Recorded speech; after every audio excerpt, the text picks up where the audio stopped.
Être beau-père, c'est aussi... Ma vie de beau-père, c'est tout ce que je vous partage depuis maintenant des mois. Des joies, des peines, des peurs, des responsabilités, des remises en question et beaucoup d'émotions différentes et nouvelles. C'est aussi me découvrir à travers la famille que nous avons créée. C'est me rendre compte que j'ai parfois des attitudes difficiles à expliquer moi-même. C'est ne pas comprendre pourquoi certaines situations me font exploser, me vexent, me sont douloureuses. C'est sentir que j'ai des blocages, des sujets qui me sont difficiles à aborder. Pourquoi certaines choses sont aussi naturelles et d'autres le sont beaucoup moins? Qu'est-ce qui fait que je réagis comme ça, parfois même comme un enfant, sans que ce ne soit contrôlable? Alors oui, j'ai présenté des excuses quand j'ai dépassé les bornes. J'ai tenté d'expliquer aux enfants et à ma chérie que j'avais réagi de manière inappropriée face à une situation. Mais moi j'avais besoin de savoir pourquoi. Pourquoi ces réactions réflexes qui allaient plus vite que mon propre cerveau, comme si elles venaient de mon corps tout entier?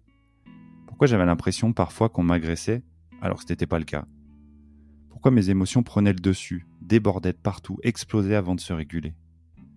J'ai voulu trouver les réponses à ces questions pour être un meilleur beau-père, un meilleur chéri, une meilleure version de moi. J'avais besoin d'être guidé, accompagné sur ce chemin. J'ai décidé d'aller consulter celle dont le métier est parfois prononcé du bout des lèvres, tant on peut paraître faible de faire appel à elle. Je vais chez une psy. Il n'était pas question pour moi de m'en cacher. Je voyais ça comme une étape nécessaire dans mon rôle de beau-père. Après tout, comment être lisible pour les enfants et ma chérie si je n'ai pas les clés moi-même? Il a suffi d'une séance pour que je comprenne. Si je voulais avancer, j'allais devoir être 100% honnête avec elle. Sinon, quel intérêt? À cet instant, j'ai ressenti une boule au ventre. Comme si mon corps me disait « Non, tu peux pas tout dire », alors que mon cerveau en ressentait le besoin. Au fond de moi, je connaissais cette sensation. Je l'avais toujours su, sans vraiment m'autoriser à y croire. Ces images qui reviennent en tête tous les jours d'une vie. Ce corps contracté dès que je me sentais contraint, incompris. Ces heures à me demander si mon cerveau fabriquait des images ou s'il s'agissait bien de souvenirs. J'avais la réponse en moi. J'avais un traumatisme et j'ai dû l'assumer. J'en ai parlé, à ma chérie, puis à la psy, aux enfants, à ma famille, à mes proches. Je l'ai même écrit, comme pour en prendre pleinement conscience. J'avais peur.